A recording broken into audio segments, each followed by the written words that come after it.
Hello everyone, welcome to my YouTube channel Complete Math Tutorial। हमारा आज का topic है MCQs on eigen values and eigen vectors. हम इस वीडियो लेक्चर में MCQs eigen values and eigen vectors के ऊपर कुछ MCQs सॉल्व करने वाले हैं। तो चलिए स्टार्ट करते हैं आज का वीडियो। तो हमारा आज का पहला क्वेश्चन है the sum of all eigen values of the matrix 2 0 0 0 4 5 0 0 0 4 3 is, तो आपको यहाँ पर क्या निकालना है? Sum of all eigen values. ये मैट्रिक्स आपको क्वेश्चन में गिवन है और इस मैट्रिक्स की जितनी भी आइगन वैल्यूज हैं हमें उन सब का एडिशन निकालना है। एंड देयर आर 4 ऑप्शंस, ये 4 ऑप्शंस आपको क्वेश्चन में गिवन है। तो सबसे पहली बात तो हम यहाँ पर MCQ सॉल्व कर रहे हैं और वैसे एक लेंथी प्रोसेस ये है कि सबसे पहले आप मैट्रिक्स की ये कैरेक्टरिस्टिक इक्वेशन अगर आप फाइंड आउट करें by this formula determinant A minus lambda I equal to 0, इस इक्वेशन को मैट्रिक्स की कैरेक्टरिस्टिक इक्वेशन कहा जाता है। Here A means our given matrix and lambda means eigenvalue and here I means identity matrix. तो अगर आप इस इक्वेशन का यूज करके अगर आप पहले सारी आइगन वैल्यूज निकालते हैं और फिर अगर आप उसको एडिशन करते हैं तो ये बहुत लेंदी तरीका हो जाता है। MCQs के लिए इतना लेंदी प्रोसीजर नहीं करना चाहिए। और दूसरी बात ये है कि आपको जो क्वेश्चन में मैट्रिक्स दिया हुआ है वो कितने बाय कितने का मैट्रिक्स दिया हुआ है? 3x3 मैट्रिक्स दिया हुआ है। तो डेफिनेटली इस मैट्रिक्स की आइगन वैल्यूज भी टोटल कितनी निकलने वाली हैं? 3 आइगन वैल्यूज इसकी निकलेंगी। तो इसके लिए हम लोग कैसे सॉल्व करेंगे इसे? हम लोग इसके लिए एक फॉर्मूला यूज करेंगे, trace of the matrix equals to sum of all eigen values. ये ट्रेस का फॉर्मूला है in terms of eigen values. और हमें क्वेश्चन में क्या दिया हुआ है? हमें क्वेश्चन में दिया हुआ है the sum of all eigen values आपको फाइंड आउट करना है। तो sum of all eigen values आप डायरेक्टली इस फॉर्मूले से फाइंड आउट कर सकते हैं ट्रेस ऑफ द मैट्रिक्स निकाल करके। मतलब आपको इस गिवन मैट्रिक्स का केवल ट्रेस फाइंड आउट करना है। और ट्रेस फाइंड आउट करना है तो ट्रेस कैसे फाइंड आउट किया जाता है? According to definition trace find out करते हैं sum of all diagonal element. Trace की डेफिनेशन ये होती है कि trace of the matrix equals to sum of all diagonal elements.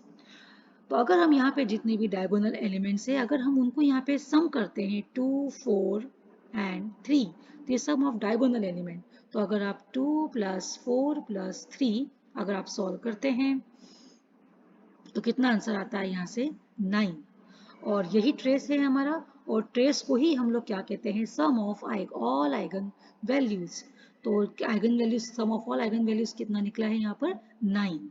तो हमारा यहाँ पर ऑप्शन क्या है? यहाँ से करेक्ट आंसर हमारा क्या है? 9 हमें किस ऑप्शन में दिख रहा है? ए। सो अवर ऑप्शन इज, हमारा आंसर क्या है? ए। तो ट्रेस के ऊपर भी मैं ऑलरेडी अपना एक वीडियो अपलोड कर चुकी हूँ। अगर आप ऊपर आई बटन पे क्लिक करेंगे तो आपको उसमें ट्रेस के बारे में उस वीडियो में मैंने कंप्लीट इंफॉर्मेशन दी हुई है। Okay, so our next question is if two eigenvalues of the matrix 2 1 1 1 2 1 0 0 1 are 1 and 3, then the another eigenvalue is। तो आपको क्वेश्चन में यहाँ पर दो आइगन वैल्यूज मैट्रिक्स के दी हुई है 1 एंड 3 और आपको थर्ड आइगन वैल्यू आपको निकालना है। तो आपके ऑप्शंस ये हैं, 4 ऑप्शन है आपके पास A B C and D। इन चारों में से कोई एक आंसर आने वाला है। तो अगर आप मैट्रिक्स को सबसे पहले फर्स्ट ऑफ ऑल ऑब्जर्व करें तो ये मैट्रिक्स हमारा कितने बाय कितने का है? 3 बाय 3 ऑर्डर का मैट्रिक्स है। तो डेफिनेटली इसकी कितनी आइगन वैल्यूज निकलने वाली है? 3 आइगन वैल्यूज निकलने वाली है, जिसमें से आपको 2 आइगन वैल्यूज क्वेश्चन में दे रखी हैं 1 एंड 3, और हमें थर्ड आइगन वैल्यू तीसरी आइगन वैल्यू हमें निकालनी है। तो चलिए इसका सॉल्यूशन हम लोग स्टार्ट करते हैं। तो हम अगेन इस फॉर्मूले का शॉर्टकट फॉर्मूले का यूज करेंगे, trace of the matrix equals to sum of all eigen values. And trace of the matrix according to definition कैसे निकलता है? Sum of all diagonal elements. तो मैट्रिक्स में जितने भी डायगोनल एलिमेंट्स आपको दिख रहे हैं 2, 2 एंड 1, अगर आप इन सभी को ऐड कर देते हैं, सम कर देते हैं, तो 5 आंसर आ रहा है। यही 5 क्या है? ये ट्रेस ऑफ द मैट्रिक्स। तो हमें मैट्रिक्स का क्या मिल चुका है? ट्रेस मिल चुका है। नाउ अब इस मैट्रिक्स, ये मैट्रिक्स वैसे कितने बाय कितने का? ये 3 बाय 3 का है, तो डेफिनेटली इसकी आइगन वैल्यूज भी 3 होंगी। तो हम उन तीनों को कुछ नाम दे देते हैं, से लैम्डा 1, लैम्डा 2 एंड लैम्डा 3। तो ये 3 आइगन वैल्यूज है सपोज, और हमें क्वेश्चन में 2 आइगन वैल्यू गिवन है, 1 एंड 3। तो हम सपोज लैम्डा 1 को 1 मान लेते हैं, लैम्डा 2 को हम लोग 3 मान लेते हैं। तो हमें अब लैम्डा 3 की वैल्यू निकालना होगी। और अगर हम इन तीनों आइगन वैल्यूज का एडिशन करें, तो इन तीनों आइगन वैल्यूज का अगर आप एडिशन करते हैं, तो lambda 1 plus lambda 2 plus lambda 3 यानी सम ऑफ ऑल आइगन वैल्यूज, इसी को ट्रेस कहा जाता है। और ट्रेस की हम लोग ऑलरेडी वैल्यू निकाल चुके हैं 5, तो हमने यहाँ पर क्या पुट कर दिया? 5। तो हमें एक इक्वेशन मिल जाती है, lambda 1 plus lambda 2 plus lambda 3 equals to 5। अब अगर हम यहाँ पर लैम्डा 1 और लैम्डा 2 की वैल्यू पुट करें, तो हम और आगे इसको फर्दर सॉल्व करें, तो लैम्डा 3 की वैल्यू हमें मिल जाती है यहाँ से 1, मतलब तीसरी आइगन वैल्यू हमें मिल जाती है। दो हमें क्वेश्चन में दी हुई थी 1 एंड 3, और हमें थर्ड आइगन वैल्यू मिल जाती है 1। तो 1 हमें कौन से ऑप्शन में यहाँ पे दिख रहा है? सी ऑप्शन में हमें दिख रहा है। So our answer is C. Okay, चलिए नेक्स्ट क्वेश्चन सॉल्व करते हैं। So our next question is, if eigenvalues of any 4 cross 4 matrix are minus 2, 3, 4, minus 1, then the determinant of the matrix is। तो इस बार हमें क्वेश्चन में क्या given है और क्या निकालना है? हमें एक 4 क्रॉस 4 मैट्रिक्स गिवन है, जिसकी 4 आइगन वैल्यूज भी हमें गिवन है, -2, 3, 4 एंड -1, ये सब हमें गिवन है। हमें निकालना क्या है? Determinant of the matrix. हमें मैट्रिक्स का डिटर्मिनेंट निकालना है, और ये 4 ऑप्शन है हमारे पास, इसमें से कोई एक आंसर करेक्ट होगा। तो 4 क्रॉस 4 मैट्रिक्स का डिटर्मिनेंट अगर आप निकालते हैं तो बहुत बड़ा हो जाता है। वैसे भी आपको क्वेश्चन में यहाँ पर मैट्रिक्स, सपोज ए मैट्रिक्स अगर हम नाम दें, तो आपको यहाँ पर मैट्रिक्स तो गिवन ही नहीं है, तो हम उसका डिटर्मिनेंट डायरेक्ट डिटर्मिनेंट सॉल्व करके नहीं निकाल सकते। तो फिर ऐसे केस में हमें कोई शॉर्टकट फॉर्मूले की ज़रूरत है। तो एक शॉर्टकट फॉर्मूला ये है डिटर्मिनेंट ऑफ द मैट्रिक्स निकालने का। Determinant of the matrix equals to product of all eigen values. तो ये आइगन वैल्यूज की टर्म्स में ये एक फॉर्मूला है डिटर्मिनेंट ऑफ द मैट्रिक्स निकालने का। तो हमें डिटर्मिनेंट ऑफ द मैट्रिक्स अगर निकालना है, तो जितनी भी आइगन वैल्यूज है हमें उन सबका क्या करना होगा? प्रोडक्ट करना होगा। तो क्वेश्चन में हमें 4 बाय 4 मैट्रिक्स गिवन है। क्वेश्चन में इंफॉर्मेशन दी हुई है कि 4 क्रॉस 4 मैट्रिक्स है, मतलब डेफिनेटली इसकी टोटल कितनी आइगन वैल्यूज निकलने वाली है? 4 आइगन वैल्यूज निकलने वाली है। और वो आइगन वैल्यूज भी हमें क्वेश्चन में गिवन है, -2, 3, 4, -1। हमें केवल इन सब का क्या निकालना है? प्रोडक्ट निकालना है, मल्टीप्लाई करना है। तो अगर आप इन सबको मल्टीप्लाई करते हैं, तो कितना आंसर आएगा इसका? 24 आंसर आएगा। तो 24 हमें ऑप्शन बी में यहाँ पे दिख रहा है। So our correct answer is answer B.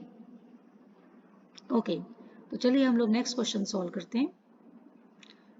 तो हमारा नेक्स्ट क्वेश्चन ये है, if determinant of any matrix is 0, then at least one of its eigen value is. तो इस बार हमें क्वेश्चन में क्या गिवन है और क्या फाइंड आउट करना है? हमें डिटर्मिनेंट दिया हुआ है। If determinant of any matrix, किसी भी मैट्रिक्स का हमें क्या दिया हुआ है? डिटर्मिनेंट, और वो भी कितना दिया हुआ है? 0। तो हमें ये बताना है कि at least one of its eigen values, मतलब मैट्रिक्स की जितनी भी आइगन वैल्यूज हैं, उसमें डेफिनेटली कम से कम एक आइगन वैल्यू तो आपकी कम से कम एक आइगन वैल्यू आपकी क्या होगी, आपको ये बताना है। और डिटर्मिनेंट की वैल्यू आपको क्या दे रखी है? मैट्रिक्स की डिटर्मिनेंट की वैल्यू 0। सपोज ए को यहाँ पर एक मैट्रिक्स आप मान लेते हैं, और उसका आपको यहाँ पर डिटर्मिनेंट की वैल्यू एग्जैक्टली कितनी दी हुई है? 0। और इस मैट्रिक्स की जितनी भी आइगन वैल्यूज मिलेंगी, उसमें से एटलीस्ट वन आइगन वैल्यू के बारे में हम लोग क्या गारंटी दे सकते हैं? ये क्वेश्चन में पूछा गया है। तो हमारे 4 ऑप्शंस क्वेश्चन में गिवन है, 3, 2, 4 एंड 0। तो कैसे क्या करेंगे इसको? जैसे आपको पता है कि formula determinant of the matrix का in terms of eigen value, determinant of the matrix in terms of eigen values कितना होता है? Product of all eigen values. अगर आप सारी आइगन वैल्यूज का प्रोडक्ट कर दें तो आपको डिटर्मिनेंट ऑफ द मैट्रिक्स मिल जाता है। तो हमें क्वेश्चन में तो ना मैट्रिक्स की सारी आइगन वैल्यूज के बारे में तो नहीं मालूम है, लेकिन हमें ये कहा गया है कि एटलीस्ट वन आइगन वैल्यू इनमें से कोई एक होगी, और डिटर्मिनेंट की वैल्यू जरूर हमें क्वेश्चन में दे रखी है 0। तो अगर हम डिटर्मिनेंट के प्लेस पे 0 पुट कर देते हैं तो product of all eigen values equals to 0। तो आपको प्रोडक्ट का आंसर 0 लाना है।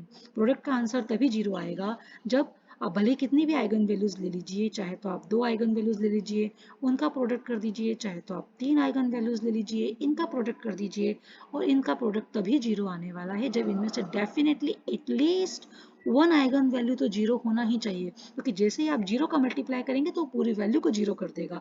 तो ये तो 100% श्योर हो जाएगा कि अगर डिटर्मिनेंट अगर मैट्रिक्स का 0 है, मतलब डेफिनेटली आपकी एक आइगन वैल्यू तो फिक्स हो जाती है, एटलीस्ट वन आइगन वैल्यू, और वो क्या आइगन वैल्यू है, वो 0 है। तो हमारे ऑप्शन में हमें 0 कहाँ दिख रहा है? आंसर ऑप्शन डी में आपको आंसर दिख रहा है। So our answer D is our correct answer. Okay, so our next question is eigen values of the matrix are. आपको क्वेश्चन में ये मैट्रिक्स गिवन है -2 2 -3 2 1 -6 -1 -2 एंड 0। आपको क्वेश्चन में ये मैट्रिक्स गिवन है और हमें आइगन वैल्यूज इसकी निकालना है। तो क्वेश्चन में आपको यहाँ पर कितने बाय कितने का क्वेश्चन में मैट्रिक्स गिवन है? 3 बाय 3 का मैट्रिक्स गिवन है, 3 क्रॉस 3 मैट्रिक्स गिवन है। तो डेफिनेटली इसकी कितनी आइगन वैल्यूज होंगी? 3 आइगन वैल्यूज होंगी। तो हमें वो तीनों आइगन वैल्यूज फाइंड आउट करना है। तो 4 ऑप्शंस ये हैं आपके पास, इनमें से कोई एक ऑप्शन हमारा करेक्ट आंसर है। पर अगर आप इसे डिटेल तरीके से सॉल्व करें तो सपोज अगर आप इसे ए नाम देते हैं और मैट्रिक्स को ए नाम देते हैं, और सबसे पहले आप characteristic equation determinant A minus lambda I equal to 0 का यूज करते हैं, और ए मतलब यहाँ पे हमारा गिवन मैट्रिक्स है, अगर हम ए की वैल्यू यहाँ पे पुट कर दें, लैम्डा हमारा यहाँ पे आइगन वैल्यू है, और आई यहाँ पे हमारा आइडेंटिटी मैट्रिक्स है। तो अगर हम ये पूरा डिटेल प्रोसीजर करें तो एमसीक्यू के लिए ऐसा डिटेल प्रोसीजर नहीं करना चाहिए, क्योंकि हमें कम से कम समय में आंसर देना होता है। वैसे कैरेक्टरिस्टिक इक्वेशन का यूज करके मैं इस क्वेश्चन को ऑलरेडी अपने एक सेपरेट वीडियो में पूरा डिटेल समझा चुकी हूँ। अगर आप ऊपर आई बटन पे क्लिक करेंगे तो आपको उस वीडियो में ये पूरा डिटेल सॉल्व किया हुआ मिलेगा। ओके, तो हमें इसको शॉर्टकट तरीके से करना होता है। तो शॉर्टकट तरीके से करने के लिए हम यहाँ पर ये फॉर्मूला अप्लाई करने वाले हैं, trace of the matrix. Trace of the matrix कितना होता है? Sum of all eigen values. तो हम मैट्रिक्स की कैरेक्टरिस्टिक इक्वेशन निकालने के बजाय क्यों ना हम मैट्रिक्स का ट्रेस निकाल लें। तो हम लोग ट्रेस निकालेंगे। मैट्रिक्स का ट्रेस कैसे निकालते हैं? मैट्रिक्स का सम ऑफ ऑल डायगोनल एलिमेंट्स। तो मैट्रिक्स के जितना भी सम करेंगे, अगर हम मैट्रिक्स के डायगोनल पोजीशन का अगर हम सम कर देते हैं, तो अगर आप यहाँ पे सम करेंगे मैट्रिक्स के डायगोनल पोजीशन पे क्या क्या आ रहा है? -2 आ रहा है, 1 आ रहा है, और अगर 0 आ रहा है। अगर हम इन तीनों को ऐड करें तो इन तीनों को ऐड करने पे आंसर कितना आता है हमारा? -1। और मतलब ट्रेस का आंसर हमारा निकल जाता है -1। लेकिन इससे क्या होगा? हमें किसका आंसर मिला? हमें एक ये भी तो आंसर मिल गया, सम ऑफ ऑल आइगन वैल्यूज। मतलब जितनी भी इस मैट्रिक्स की जितनी भी आइगन वैल्यूज हैं, डेफिनेटली 3 आइगन वैल्यूज हैं, तो हमें उनका एडिशन पता चल गया है। एटलीस्ट -1 अगर आप सारी आइगन वैल्यूज को ऐड कर दें तो -1 आंसर आना चाहिए। तो हम 1 बाय 1 करके हमारे पास आंसर में ये सारे आंसर में ऑप्शन में ये क्या अवेलेबल है? Eigen values. तो अगर हम इन सारी आइगन वैल्यूज को अगर हम ऐड कर देते हैं तो हमें आंसर कितना मिलना चाहिए? -1 हमारा आंसर आना चाहिए। तो चलिए हम लोग करते हैं। ये 3 आइगन वैल्यूज हैं, अगर आप इन तीनों को ऐड कर देते हैं तो -3 प्लस 5, अगर आप इन तीनों आइगन वैल्यूज को ऐड कर देते हैं तो कितना आंसर आ रहा है? -1। ओके, सो दिस में बी आंसर। पर अगर आपको करेक्ट केवल एक ही आंसर अगर आपको चूज करना है तो ये सारे आंसर रॉन्ग होना चाहिए। तो हम 1 बाय 1 करके एक बार इन्हें भी देख लेते हैं। So our second option B option है। तो अगर हम इन सारी आइगन वैल्यूज को ऑप्शन बी मतलब ये आपको आइगन वैल्यूज दे रखी हैं, तो अगर आप इन सारी आइगन वैल्यूज को अगर आप एडिशन करते हैं तो ये कितना आंसर आता है यहाँ से 3। हमें जबकि सम ऑफ ऑल आइगन वैल्यूज हम लोगों ने ट्रेस ऑलरेडी निकाल करके रखा हुआ है -1।